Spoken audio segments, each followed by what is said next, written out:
The greatest victory is the first step. Having suffered an ailment for several months, and having accepted it, it had been by pure chance that somebody suggested something that addressed the ailment.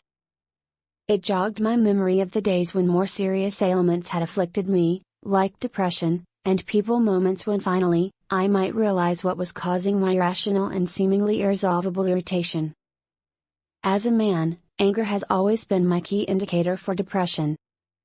It isn't the case for all men, but anger may be a general sign of depression in men.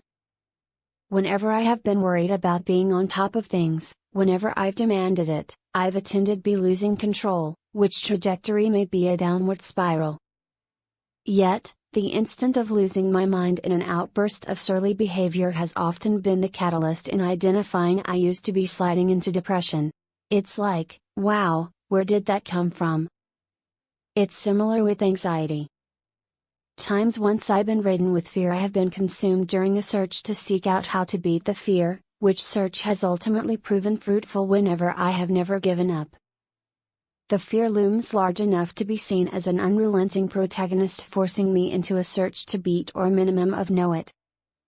I know many of us who are all the more depressed once they discover they're depressed. I see it differently. Suddenly it all is sensible. The sunshine is switched on. Finally, I do know what the matter is. And knowing what the matter is, I can set about fixing it. Awareness is powerful. It's one among the key avenues in counseling. Work with an individual during a way that seeks to know them, so as that, in gaining understanding, they could understand themselves. Most of the large problems in life exist within the confusing and confounding place of not knowing what's wrong, and thus not knowing the way to fix it. Not that each problem must be fixed. Sometimes just being aware is that the fix. Certainly that's how it works in counseling. People don't need to be fixed such a lot on be understood in order that they can understand.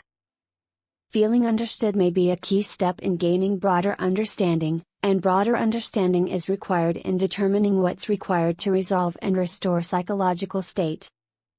Just becoming in touch with where our psychological state may be at is a positive step within the journey. But again, for anyone entrenched in their anxiety or depression or trauma, which will seem little comfort. Yet anyone who is afflicted with a psychological state issue is already on their search, to try to do all they will to find out how anxiety or depression or trauma manifests in them, what triggers it, and what they will do to manage it or overcome it. The greatest victory over the mind is accepting there is a problem. The first step is to start the journey to know oneself amid unparalleled confusion. When it involves psychological state, there are not any set answers, just good questions.